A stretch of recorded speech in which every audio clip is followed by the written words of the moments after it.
Studio में मौजूद है जनाब डॉक्टर शाहजेब साजिद साहब, जो कि मैनेजर स्पाइना क्योर क्लिनिक में है, vice president youth parliament Punjab है। अस्सलाम वालेकुम। वालेकुम सलाम। कैसे हैं सर आप? अल्हम्दुलिल्लाह ठीक। बहुत शुक्रिया सर प्रोग्राम में आने के लिए फर्स्टली। तो सेकेंडली सर, हम देखते हैं कि कहते लोअर बैक पेन जो है ना, उसकी रेशो बहुत बढ़ती जा रही है। इसकी एक मेजर रीज़न कहते हैं कि हमारा पोस्चर है, कि जी हम जी। बैठते ठीक से नहीं हैं या खड़े हम उस तरह से नहीं होते हैं। क्या ये मेनली रीज़न है?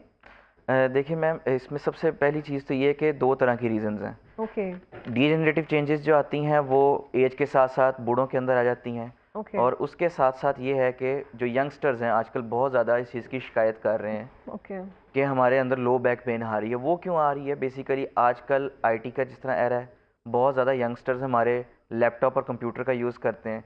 उसके साथ साथ जिस तरह से हमारे यंगस्टर्स वेट लिफ्टिंग या जिम में जाते हैं, उनको वेट उठाने का सही तरीका नहीं पता।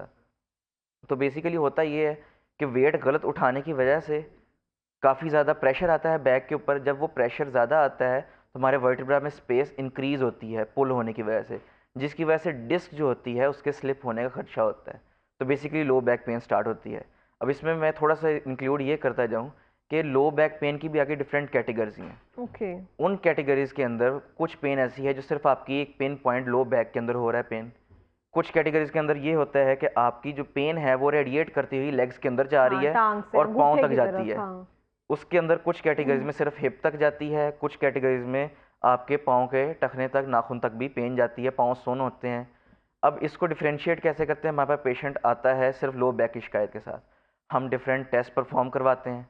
उस टेस्ट के नतीजे के अंदर हम देखते हैं कि आया ये शैटिका है या जस्ट ये एक पिरिफॉर्मिस मसल है हमारा, उसकी पेन है।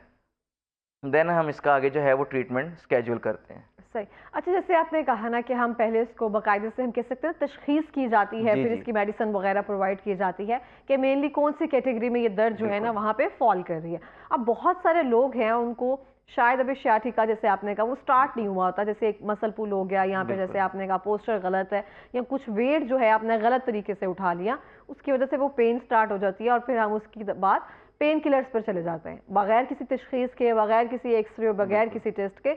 हम या तो क्रीम्स बाम वगैरह लगा रहे होते हैं, मसाज करवा रहे होते हैं बाकायदा। बिल्कुल। तो मसाज करवाने से या फिर इसको डिफरेंट तरह की एंटीबायोटिक्स वगैरह लेने से ये चीज़ वर्स होती है या ठीक हो जाती जी। है अपने लेवल के बाद, कुछ टाइम के बाद? अनफॉर्चुनेटली पाकिस्तान में हमारी जो 50% नेशन है वो वैसे ही खुद डॉक्टर बन जाती है। एग्जैक्टली। और वो 50 नहीं, पेन 90% हमारा इवन। यहाँ पे ये है कि किसी भी किस्म की पेन स्टार्ट होती है तो हम पेन किलर या पैनाडोल, तो हम बिल्कुल ऐसे इस तरह एक मजाक में फर्ज एक है। टैबलेट होती है वो ले लेते हैं।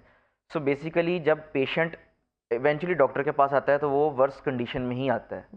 सो सबसे पहले तो ये है कि हम एक्सरे करवाते हैं, कि चेक करते हैं कि आया इस वक्त बोन की क्या कंडीशन है। हमारी वर्टिब्रास जो हैं वो टोटल 33 वर्टिब्रास से हमारी पूरी स्पाइनल कॉर्ड बनती है। ओके।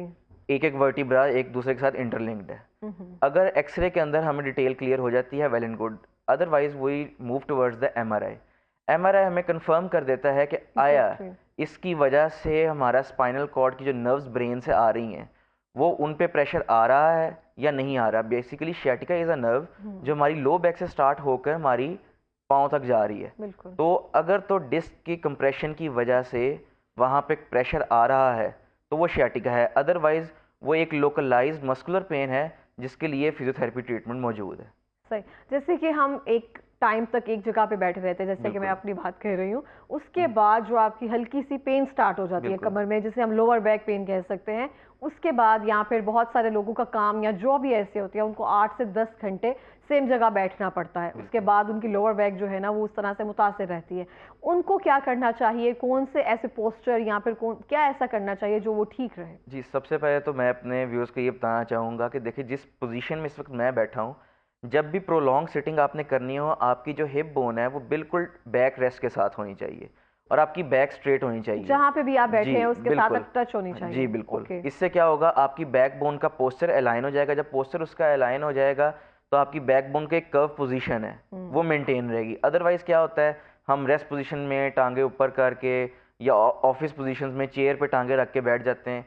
इवेंचुअली जब पोस्चर ख़राब होता है नॉर्मल नेचुरल पोस्चर की वजह से, तो उसमें फिर चेंजेस आना स्टार्ट होती हैं।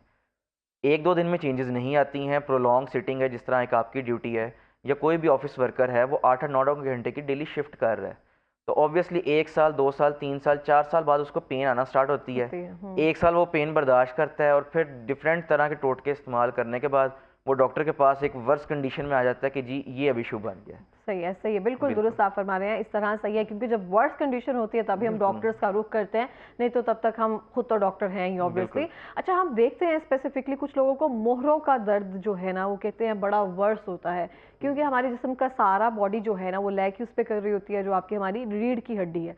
तो कुछ लोगों को मोहरों का दर्द रहता है, तो वो काबिल इलाज है या नहीं? जी बिल्कुल। मोस्टली क्या होता है कि मोरों के दर्द की वजह से जब पेशेंट जाता है वो सीवियर पेन के अंदर होता है, हाँ, तो आम तौर पे उसको ऑपरेट का कह दिया जाता है। बिल्कुल, और वो डर लेकिन के घर बैठ जाता है। बिल्कुल एजेड पेशेंट होता है, वो ऑपरेट के लफ्ज़ से डर जाता है हम्म, और मज़ीद वर्स कंडीशन करता है उसको डिले करके। Exactly. So basically the thing is, जब हम एमआरआई कंडक्ट कराते हैं हम उसमें ये देखते हैं कि जो डिस्क स्लिप हुई है, जो मोरा अपने कंप्रेशन के अंदर चला गया है, उसके कितने परसेंट वो डिस्क बाहर आ गई है। इफ़ इट इज़ 50%, तो हम कोशिश करते हैं कि हमारे पास एक ट्रैक्शन ट्रीटमेंट है जिसके अंदर बॉडी को बेड पे लिटा के हम स्ट्रेच देते हैं मशीन के थ्रू। उसमें ये होता है कि ऑब्वियसली एक नेचुरल जो हमारी स्पेस है मोरे की, वो वापस बहाल होना स्टार्ट होती है। तो इट्स ऑब्वियस कि जो चीज़ होने में काफ़ी दिन लगे हैं उसको ठीक होने में भी 30 से 40 डेज तो लगेंगे। तो ये एक प्रिवेंटरी ट्रीटमेंट है जो कि ऑपरेट की तरफ पेशेंट को नहीं लेके जाता। पेशेंट 30 टू 40 डेज ट्रैक्शन करवाता है हमारे पास आके, और वो अपनी स्पेस वापस बहाल होती है, डिस्क वापस जाती है, कंप्रेशन ख़त्म होता है, तो ठीक हो जाता है। सम केसेस ऐसे होते हैं जिसमें बिल्कुल ब्लॉक हो चुका है और उसमें पेशेंट ये भी होता है कि उसको बिल्कुल यूरिन के अंदर भी इशू आ रहा होता है, यूरिन कंट्रोल नहीं हो रहा होता, नर्व्स ब्लॉक हो चुकी हैं, ब्रेन से सारा रिस्पांस नहीं जा पा रहा, देन एमरजेंसी कंडीशंस के अंदर हमें ऑपरेट करना पड़ता है। अदरवाइज़ ये विदाउट ऑपरेट क्योरेबल है फिजियोथेरेपी और ट्रैक्शन के ट्रीटमेंट की वजह से। डॉक्टर शाहजेब, आपने एक बहुत अच्छी बात कही है। वो बात आपने ये कही है कि जो चीज़ वर्स होने में इतना टाइम लग गया, क्योंकि हम कहते हैं जब कितनी देर से दर्द है, 2 माह हो गए, क्या कर रहे थे, पेन किलर्स ले रहा था, बिल्कुल फ्लाब्रूफन क्रीम या बाम वगैरह है वो लगा रहे थे। कोई भी दर्द जो है वो जब आ जाती है उसको जाने में भी उतना ही टाइम बिल्कुल लगता है। लेकिन एक डॉक्टर्स हम कहते हैं आज हम जाएं, कल रात को हमारी दर्द जो है ना बिल्कुल ठीक हो जाए, ऐसा कोई मुआवजा हो जाए। लेकिन हम ये नहीं सोचते कि कितने टाइम से वो दर्द जो है ना वर्स हो रही है, तो उसको ठीक करने में कितना टाइम लगेगा। और स्लो हीलिंग प्रोसेस जो है ना वो बहुत ज़रूरी है। आप जितनी हैवी एंटीबायोटिक्स दे देंगे तो वो उसके लिए उतना नुकसानदेह है और वो जल्दी हील भी नहीं होता। क्या ऐसा ही है डॉक्टर शाहजेब? बेसिकली अपने व्यूअर्स को ये एक चीज़ बता दें कि medicine is not the treatment. Pain killer है या कोई भी मेडिसिन है, उसका एक स्पेसिफिक टाइम ऑफ एक्शन है। जब तक उसका एक असर रहेगा, आपकी पेन क्योर रहेगी, आपको लगेगा शायद आपको आराम आ रहा है, बट 4 से 5 घंटे के बाद जब नेक्स्ट डोज का टाइम होने वाला होगा, आपको पेन फिर से स्टार्ट हो जाएगी। सो बेसिकली मेडिसिन ट्रीटमेंट नहीं है, आपको रिलीफ देने के लिए दी जाती है। कोई भी मसल रिलैक्सेंट है वो आपको रिलीफ देने के लिए दी जाती है। आपका जो बेसिक कॉज है उसको ट्रीट करना इज़ द बेसिक ट्रीटमेंट। उसको ट्रीट क्या है, फिजियोथेरेपी जब हम करते हैं तो आपके बेसिक कॉज को ट्रीट करते हैं। सो व्हेन फिजियोथेरेपी स्टार्ट्स, आपको इमीडिएट रिजल्ट्स नहीं आते, जिसकी वजह से पेशेंट को लगता है शायद मेरा इलाज नहीं हो रहा। नो डाउट 2018 से पहले इसकी पाकिस्तान या लाहौर में इतनी अवेयरनेस नहीं थी, ट्रूली नहीं थी। लेकिन अब 2024 2025 में आके पेशेंट्स को इतनी अवेयरनेस हो चुकी है कि this is the end treatment for this pain. तो पेशेंट्स की अब ज़रूरत ही बन गई है कि वो फिजियोथेरेपी कराएं। तो बेसिकली द थिंग इज़ कि अगर आप एक्सरसाइज को ऑलरेडी अपना मामूल बना लें तो आपको ये इश्यूज़ लाइफ में आएंगे ही नहीं। ओके जी, तो एक्सरसाइज करनी है। नो डाउट हम 30 टू 40 डेज़ के प्लान के बाद आपको एक होम केयर प्लान बना के देते हैं। अपने लाइफ में कॉन्टीन्यूस एक एक्सरसाइज करनी है, 15 टू 20 मिनट्स आप मॉर्निंग में कर लें और इवनिंग में कर लें, तो आप अपना हेल्दी लाइफस्टाइल कंटिन्यू कर सकते हैं। बिल्कुल ऐसे ही है। हम बहुत सारी चीज़ों में जैसे होता है ना निगलेक्शन कर जाते हैं, उसको निगलेक्ट कर देते हैं चीज़ों को, लेकिन बाद में वो चीज़ें जब वर्स हो जाती है फिर हम कहते हैं कि हाँ अब हम कल से करेंगे। और जो फिजियोथेरेपी है, थोड़े टाइम पहले हमने इस पर काफ़ी एक तरह से अवेयरनेस देने की कोशिश की थी कि अगर आपको कोई प्रॉब्लम हो रही है, रादर देन आप घर पर मसाज करेंगे, रादर देन आप घर पर चीज़ें या टोटके वगैरह आजमाएं, आप फिजियोथेरेपिस्ट के पास जाएँ, क्योंकि वो एक बेहतरीन सोल्यूशन आपको प्रोवाइड करते हैं। आपका ट्रिगर पॉइंट उनको पता होता है कि कहाँ पर आपको थेरेपी की ज़रूरत है, कहाँ पर आपको यहाँ पर थेरेपी से भी मुमकिन नहीं है तो अब आपको डॉक्टर्स के पास जाना चाहिए, और ये बहुत एक तरह से ज़रूरी होता है। अच्छा डॉक्टर शाहजेब, मेरा सवाल ये है कि अब देखा जाए तो पाकिस्तान में कहा जाता है विटामिन डी जो है ना बहुत स्वेयर कमी है लोगों में इस चीज़ की, जो हमारी हड्डियों में या इस तरह से वर्स कर देता है इस चीज़ों को। और बहुत सारे लोगों को हड्डियों का या नमनेस का, विटामिन B12 जो है उनकी बहुत स्वेयर एक तरह से कंडीशन हो जाती है। उस चीज़ को कैसे पूरा किया जाए, क्योंकि खुराक या फिर जो है जो धूप है हम उस तरह से नहीं ले पाते बिल्कुल ऐसे ही हैं, है। तो अब क्या किया जाए? हमारे पास जो टैबलेट्स या विटामिन मौजूद हैं उनको अपनी लाइफ में शामिल किया जाए? So basically the thing is vitamin D3 या विटामिन B12 जो है, D3 तो हमारे बोन के अंदर बहुत एसेंशियल है और वो हमें डायरेक्टली धूप से मिलता है या हमारी डाइट से मिल रहा होता है। आजकल हमारी डाइट भी कैसी हो चुकी है ये भी हमारे आप सबको पता है, और धूप हमारे लेने का टाइम नहीं है, हम सब जॉब करने वाले लोग हैं। तो the thing is multi vitamin का कोई साइड इफेक्ट नहीं होता, उसमें विटामिन D3 हो, विटामिन B12 हो, बट किसी किस्म एक्सेसिव के यूज ना हो किसी उनका भी चीज एक्सेसिव का। यूज़ ना हो।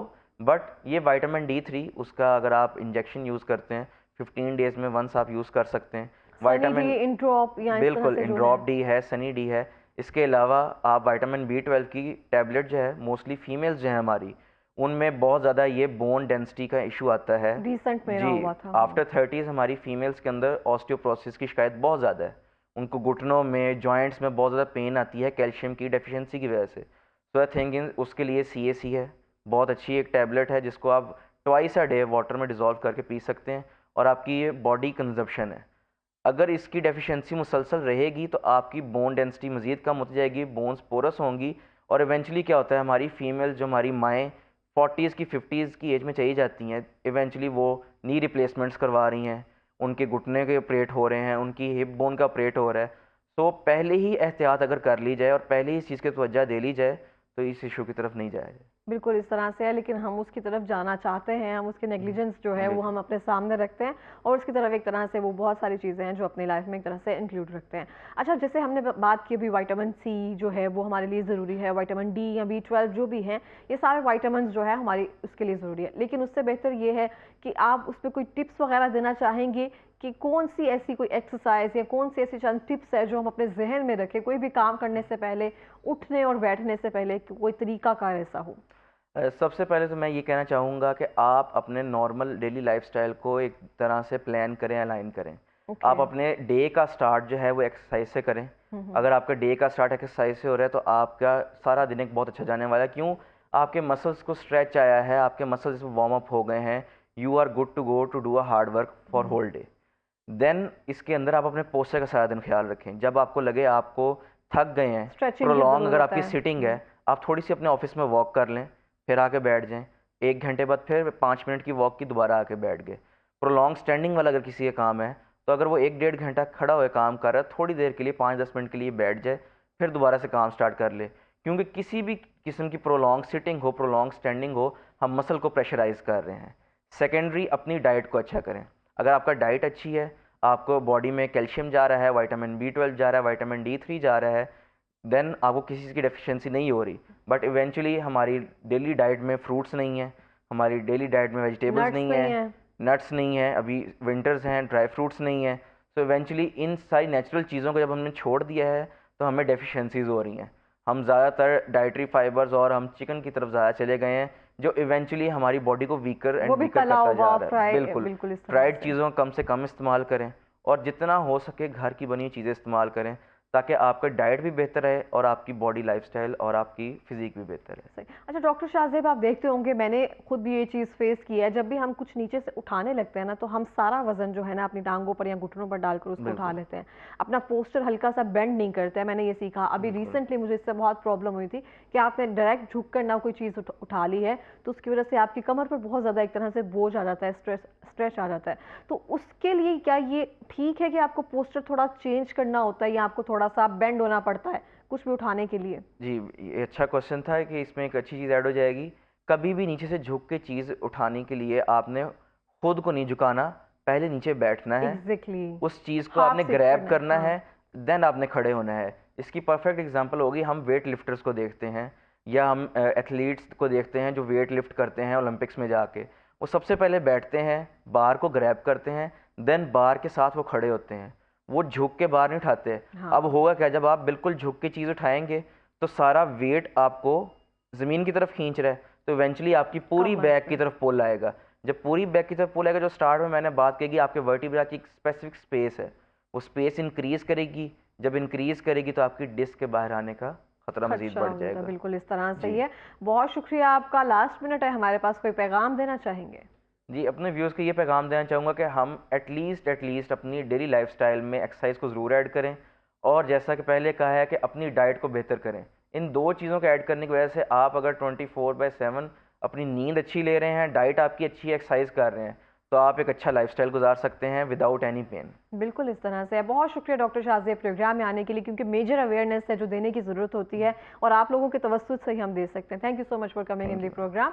और इसके साथ मैं भी यहाँ पे यही कहना चाहूँगी, बहुत सारी चीज़ें होती हैं हम डेली लाइफ में उसका फॉर ग्रांटेड लेकर उसको छोड़ देते हैं या हमें लगता है कि ये इजी है, नहीं करना चाहिए। और इसी तरह से ही बहुत सारी चीज़ें इस तरह से होती हैं जो मौसमी हमारी मौजूद होती हैं, अल्लाह पाक ने नेमत के तौर पर हमें अता की होती हैं। अब अगर हम देखा जाए तो अब जिन फ्रूट्स का सीज़न है या जिन खुराक का सीज़न है, जिन फलों का सीज़न है, उनको अपनी डाइट में डेली लाजमी उसको शामिल करें, क्योंकि आपकी सेहत के लिए वो बहुत बेहतरीन होगी और आपको डॉक्टर्स वगैरह से थोड़ा सा महफूज रख सकती है, क्योंकि prevention is better than cure. तो आप थोड़ा सा प्रिवेंट कर लेंगे इन सब चीज़ों से, फास्ट फूड वगैरह से, तो मुझे लगता है हमारी सेहत जो है वो थोड़ी सी बेहतर होना शुरू हो जाएगी। अब जैसे हम कहते हैं डिजिटल एरा आ रहा है, वॉर आ रही है, समथिंग कुछ इस तरह से है, वो डिजिटल एरा या वॉर जो है हमारी अपनी ज़ात के साथ है। हम देखते हैं हम रात को किस तरह से जाकर, रात के टाइम जाकर 2 से 3 बजे जंक फूड ले रहे होते हैं। ये टाइम वो होता है जहाँ पे हमारी बॉडी हील होना होती है, जब हमारी बॉडी को नींद की ज़रूरत होती है। हम वो चीज़ जब उसको प्रोवाइड नहीं कर रहे होते, तो फिर हम ये कैसे एक्सपेक्ट कर सकते हैं हमारी बॉडी जो है वो हेल्दी रहे, हम ग्लो करें, हम सीरम्स भी लगाएं और कुछ खाएं भी ना, हमारी डाइटरी हैबिट भी वही रहे, हमारा लाइफस्टाइल भी वही रहे।